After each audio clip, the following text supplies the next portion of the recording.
kind of an interesting thing to mediate a panel when you just sit there and you're like, wow.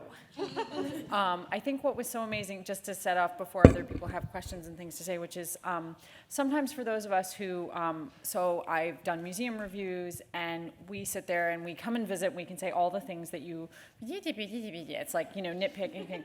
The amount of collaboration, work, and thought that has gone into so many different aspects of the gallery, it's so wonderful for you guys to have an opportunity to share that with us, to see. And you did this all during the middle of a pandemic. I know it started beforehand, but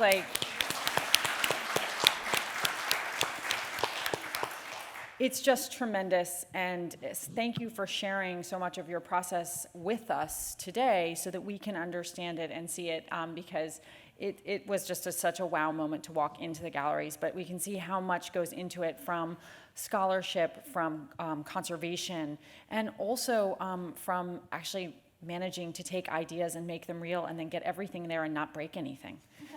So I don't know, I can start with a couple of questions. I naturally inclined to ask questions more towards the curators, because that's what I know more of. So I don't know, though. I mean, maybe the question to start with Julia, and then we can take it off in different directions. Because you talked about these two vessels as being questionable, which I thought was very polite. But then it's a question for all of us and for the stories that museums can tell, which is like, what do we do with questionable objects? Where do they go? Because they actually tell us some interesting stories, and they can be stories of conservation, they can be stories of collecting. And so I wondered how you think those types of vessels exist in, these galleries. Well, that's great. I've waffled on this question a lot since I started here. So if you would have asked me this 3 years ago, I would have said, take them all off display. But I think there's so much nuance to objects like these. And we would be remiss if we didn't inform the public all of those nuances that are present when we look at a vessel and the ongoing stories, right? So like I said about the two Sasanian pieces, they may not be authentic Sasanian. I say may not because I would love to work here again sometime.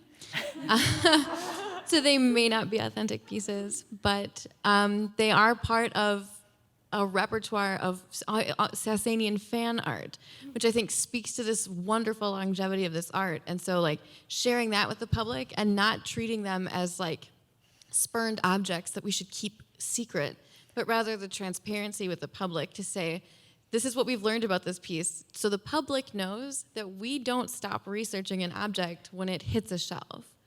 So I think having that ability to use them as a teaching opportunity and to show the public that we don't give up on an object or just assume it's on the shelf, the label's written, and it's done now, because there's always new opportunities. So I think they have this place in a public education, hopefully.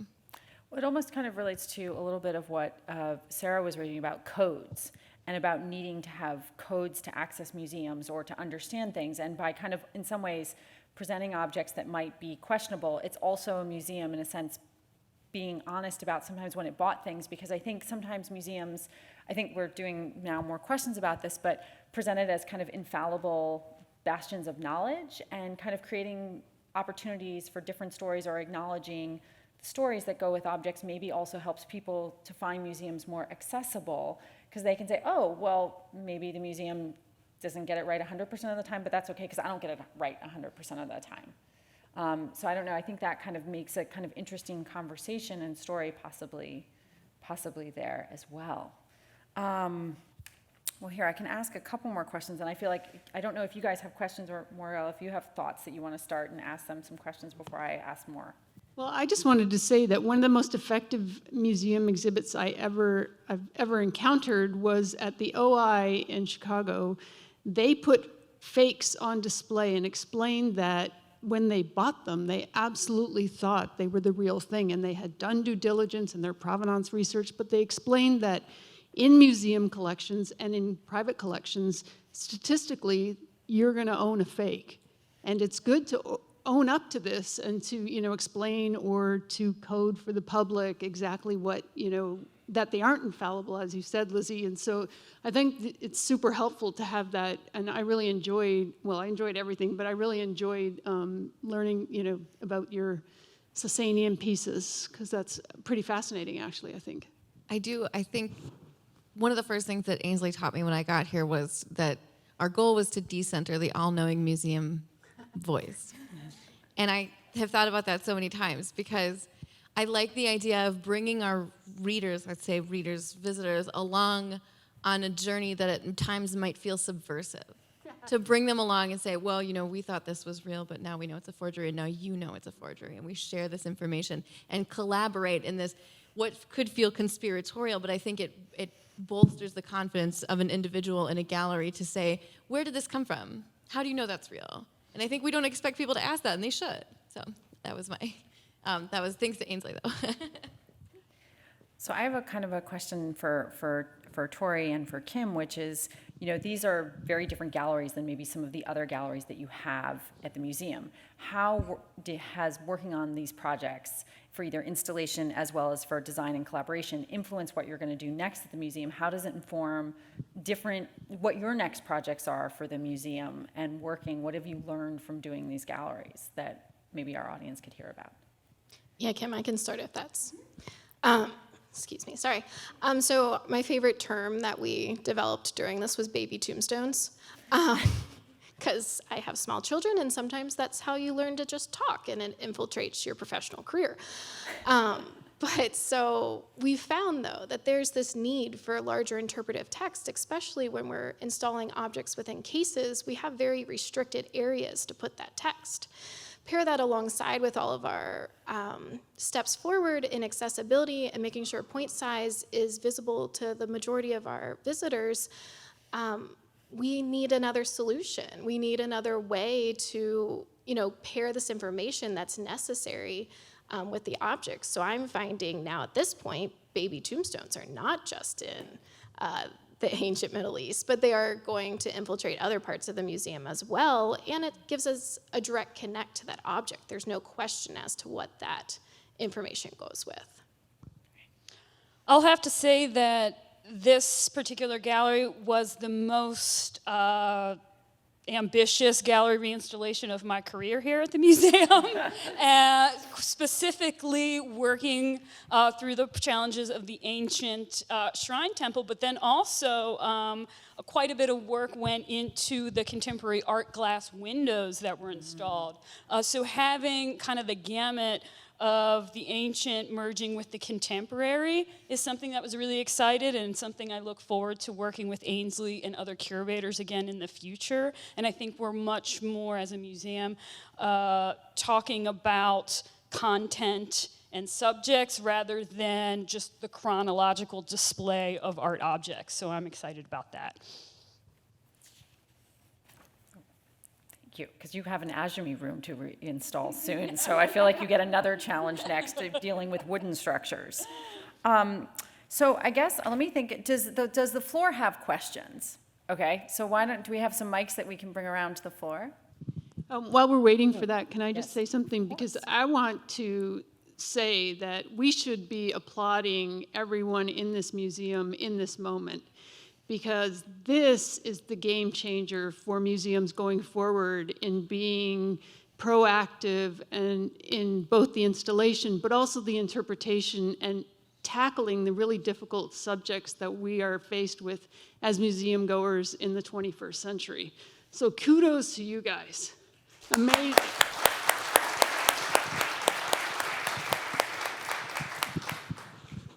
Hi. Oh, I have a question.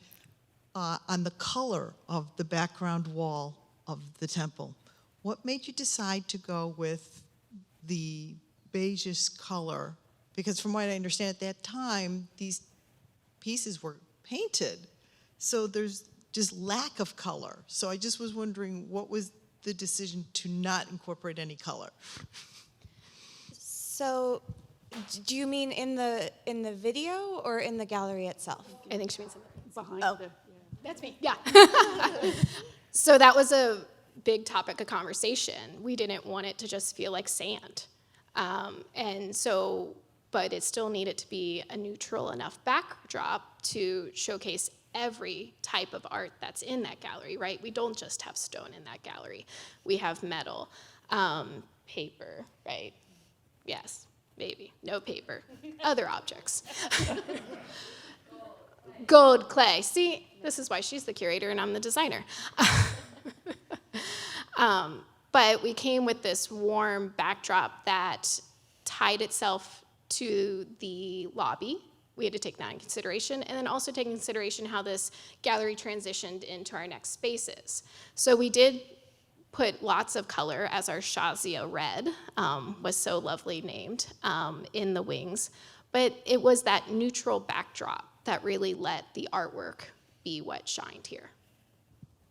And really, it's in a neutral backdrop, and you as someone who's worked in Jordan knows it is in a washed out kind of setting, and so it's perfect in its current configuration.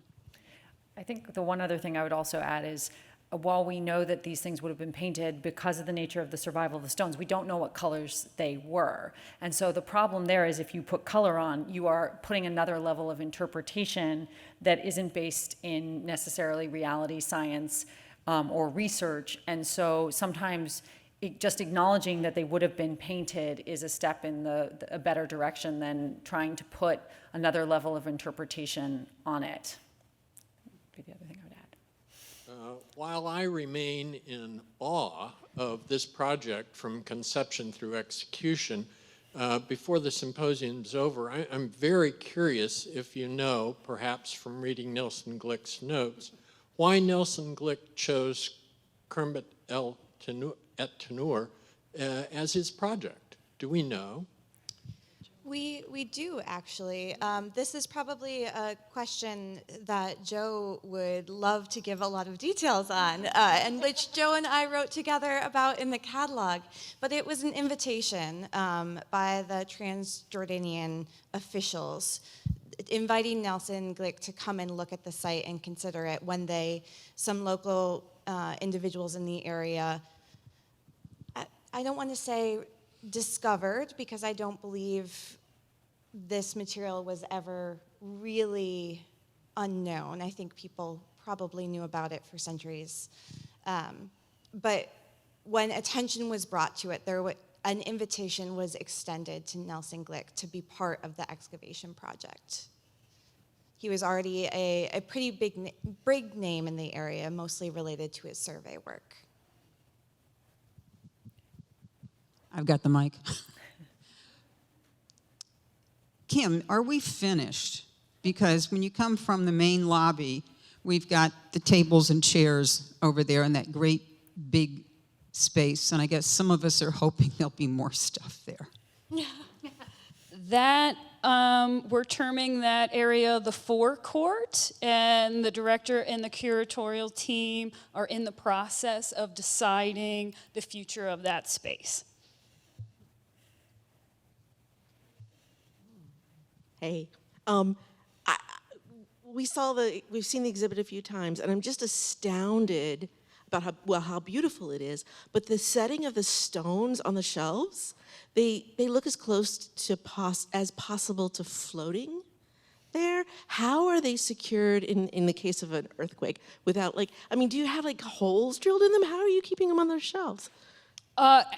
There are tethers at the top, bars of steel that are keeping them back, and then also that epoxy sculpt mount conforms to the natural shape of the stone, so they fit very snug, and that is a concern, and something that we're very conscious of when we put objects on display in that manner.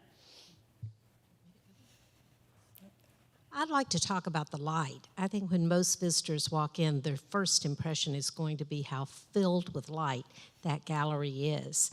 And I know from the very beginning there was that discussion. So having that amount of light, what did that allow you to do and not to do in that gallery? Well, I think Julie and I could both talk endlessly about this. But the light was part of this radical reinterpretation of the material. It was so important. For perhaps too long, the materials of the ancient Middle East had been maybe in this dark corridor that people might have traversed through to reach the Islamic materials, or even just walked right past. So by casting light on this material, this amazing collection that we are so privileged to steward in Cincinnati, it's meant to stop the visitor in their tracks. And I think it does. But the play with light also goes with the play of colors as well. So the Shazia windows, which are casting these gorgeous, rich reds and yellows and greens that were inspired from the arts and the objects and the pieces in the gallery itself, they are casting light and color onto some of the objects in a way that reminds us that the ancient Middle East was quite a vibrant, lovely, diverse, engaging, thrilling place. And in bringing that light and allowing visitors to see between the cases so that the objects could speak to each other, you could see the ways that the iconography was shared and it traversed the ancient Middle East. This felt quite radical to us, and again, just gave emphasis to a collection that deserves attention. I just want to add, ideologically speaking, keeping ancient Middle Eastern art in a darkened room through which people pass is almost creating this secret room of Eastern treasure feeling. Mm-hmm. And I think that when we open that up and bring light to it, we're kind of bringing the ancient Middle East into the forefront of the conversation, which I think, for the longest time when you think about the Victorian museums with those huge cases, row after row of just object overwhelming and somewhat darkened rooms, I think countering that and creating an open space and in terms of an open space, an open narrative about the objects was really important as well. And given the hardy nature of this work, the stone, the metals, it was something that we were, as a museum, allowed to put into a space with natural light. And in some of our forthcoming galleries that we're working on, there are some areas where more light-sensitive work is going to be on display, but that was not a particular issue with the objects that we were showing here. It's clear that a lot of thought went into the sight lines too, and because as someone who had not seen it before and who just walked into it yesterday, immediately your eyes are drawn to this amazing end, but along the way you see a lot of other different things, as you said, the artifacts speaking to each other, and that's really effective, really effective. I have to say, for someone who saw this arch in 2019 at the Met when they did the World Between Empires show, and it was a very pale background and it was really lost, the thing that's so striking about this is how much it pops, and the fact that you came up with the solution of the acrylic to create a three-dimensionality to it is also so striking, because this is just a remarkable display. So major kudos. Thank you. Yeah, it was very important in the original vision that it wasn't just stones stuck on a wall. And we did reference what the Met did and what they did and how we wanted to, take it to a different direction. And having that integration was a little bit more important. Thank you all first for what you've been done. You just keep making the museum better and better, and it's a wonderful feeling. I was wondering if anyone could elaborate a little bit more on the stained glass windows. I know I've read a little in the catalog. They started out as watercolor on paper, ended up as the stained glass windows. But do they represent anything specifically? And I just, through what one person said here, I see that the colors have some kind of connection also. Well, so as part of the process, Julie and I and Ainsley and Trudy, we all spoke together about some of the elements that we thought were really important, specifically some of the vegetative and floral elements, and especially the female figures in the gallery. We are a team of all women. We would like to celebrate that. And one of the things that we wanted to do was to reinsert the feminine presence in the gallery. So the windows are a source of that as well. So we sent objects to Shazia, and she used them as inspiration, and she translated them into her own work and found her own meaning in them. And it was really, I think when we first saw the watercolor, her initial ideas, we actually gasped. It was over Zoom, so it was like a muted gasp, but it was definitely a gasp.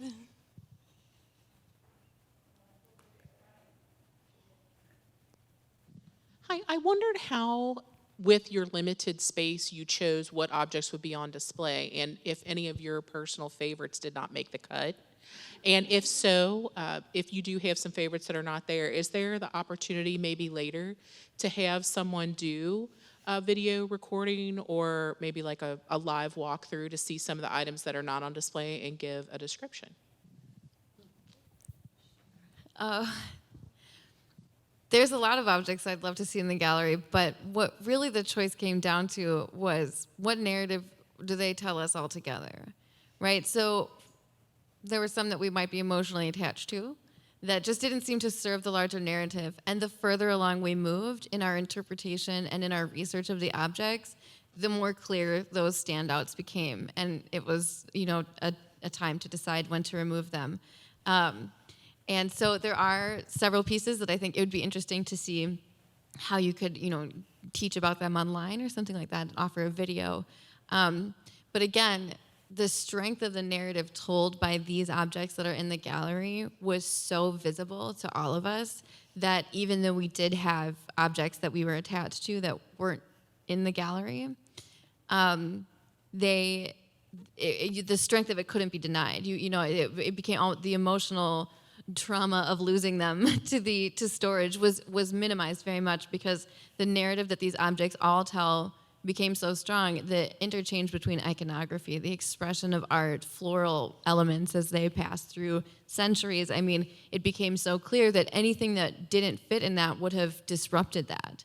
So in that way, it was a little bit easier to kind of part with some of the ones that we might have been more fond of. But I will add on to what Julia is saying. Like, we are so excited about the gallery, and I think all of us are taking a bit of a breath and preparing for what more we want to do. Everything has inspired so many more ideas and ways, and both of us have been talking incessantly to Ainsley and anyone that will listen to us about all the little things that we're gonna do, not little actually, all of our projects and ideas of how we can continue to work with this material because we are very privileged to have it. And while it didn't fit in the gallery space right now, there are so many stories that we'd like to tell and we feel obligated to tell them.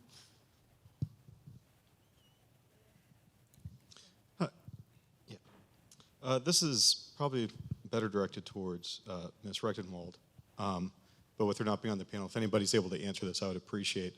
I did not hear how the material that was used to reconstruct the genie, what was used for that. So she mentioned that inside of documentation that she found that wax and I believe Colorado boulder was used before. And I was just wondering if that was the same material that was decided to be used again or if there was another decision process that was used to, like what the material was and what that decision process was to use that. Thank you. And if you don't know, that's cool too. You can just say pass. It's A-okay. So yeah, and Kelly sends her apologies, but she did have to leave. We didn't have time to stay on the panel.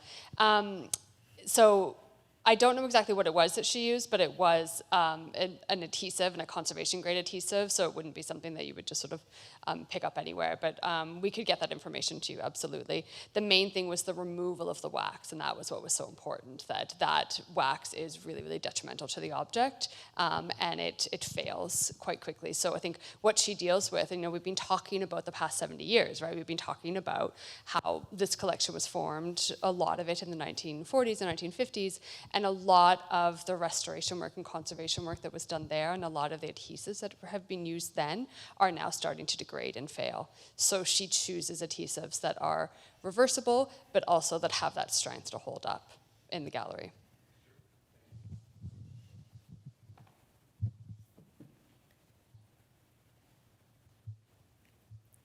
I think we've got questions over here.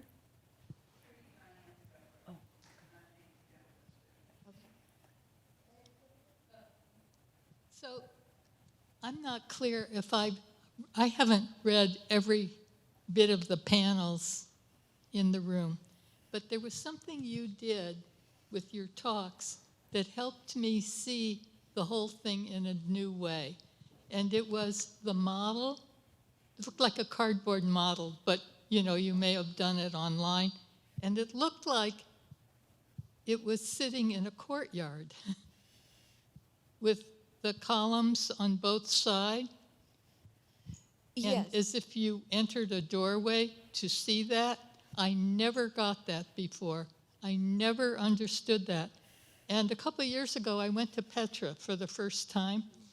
And I know there's now a show in New York showing a model of what things looked like with the color at that time. So that model, because I've really been looking, and I was, there, and I think of the color and all that. That model, when you showed that to me, was an aha for me. I didn't get that before. I see it as a flat. I just see it. I walk in. I know what was there before, the Mirhab, which had a little curve and some color, and this looked flat to me instead. So that model, where you said you have that little room on the outside, seems like it could almost be used for a big collection of films at various times, because you're going to have 4 rooms back there, which are going to open it up. And then, from even the old Petra catalog, your old one, which is phenomenal also, there are a lot of pictures of Petra or of this place that you could show, where it was at that time, whether it had color or not. That would help somebody like me. I'm just giving you that feedback. Oh, so you will be delighted to hear that the digital interactive screen in the gallery that's right next to, it's to the right of the map of the ancient Middle East that we have. It's not quite getting the attention I feel it deserves, but we dive deeper into 32 objects from the collection, from the gallery, and tell alternative stories about these objects. But also, in that digital interactive, we introduce the site of Kerwadet Noor. We share, I would say, probably a dozen or 24 pictures of Kerwadet Noor. We share photos of Petra. We share photos from Glick's excavations and Mackenzie and her life and even her dissertation research in Petra. So I would really encourage you to look at that. It's quite an ingenious little piece of technology, and that we spent a good bit of time on, because there are so many extra stories that we want to share. And you're right, it's so lovely to be able to see those, to contextualize the objects, to understand where they came from. I have a question, and I just want to say how wonderful this whole conversation is, and it's so exciting to hear about these details of all the efforts that continue to go into this display. It's just such a fantastic job. So congratulations to you all. I have one question about an object, and it's one particular object in the gallery, which is the Zodiac sculpture. And because I believe that it's in 2 parts, but then the other half is in Jordan. Is that correct? And I just wondered, has there been discussion about how those 2 parts might one day, whether virtually or in reality, be joined again? Is that something that's being discussed? Ainsley, do you want me to take that, or? Thank you, Jack. Yeah, so the pieces have joined several times throughout their history.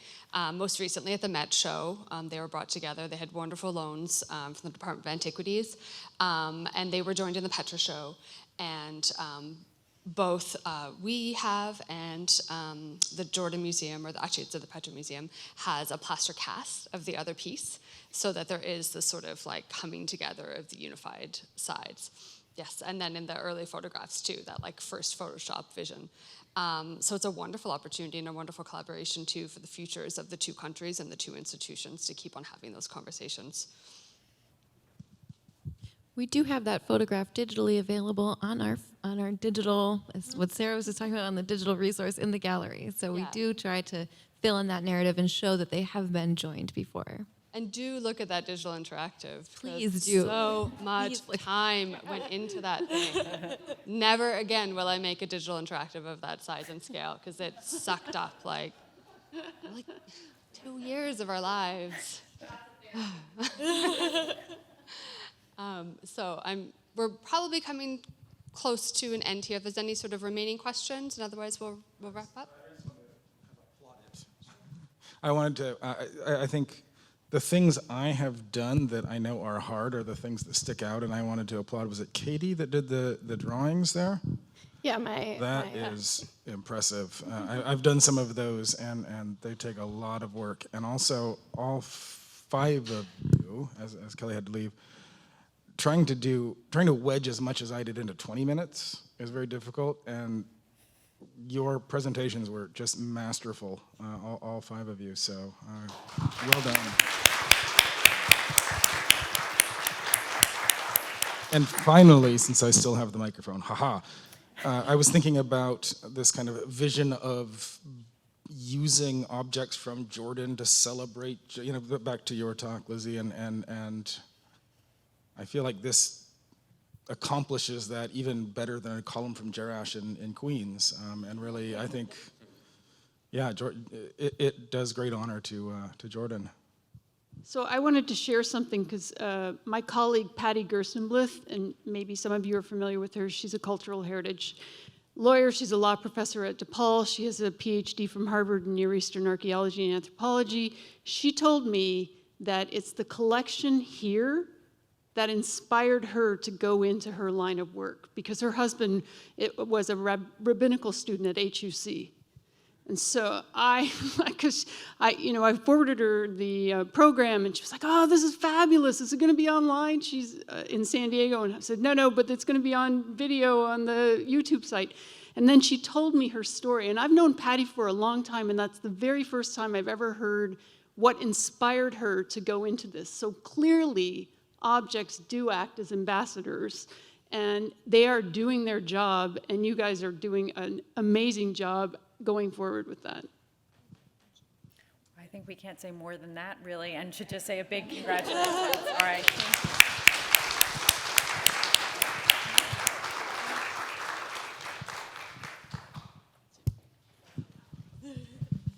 Thank you so much, Dr. Macauley, and to all of our panelists for sitting here and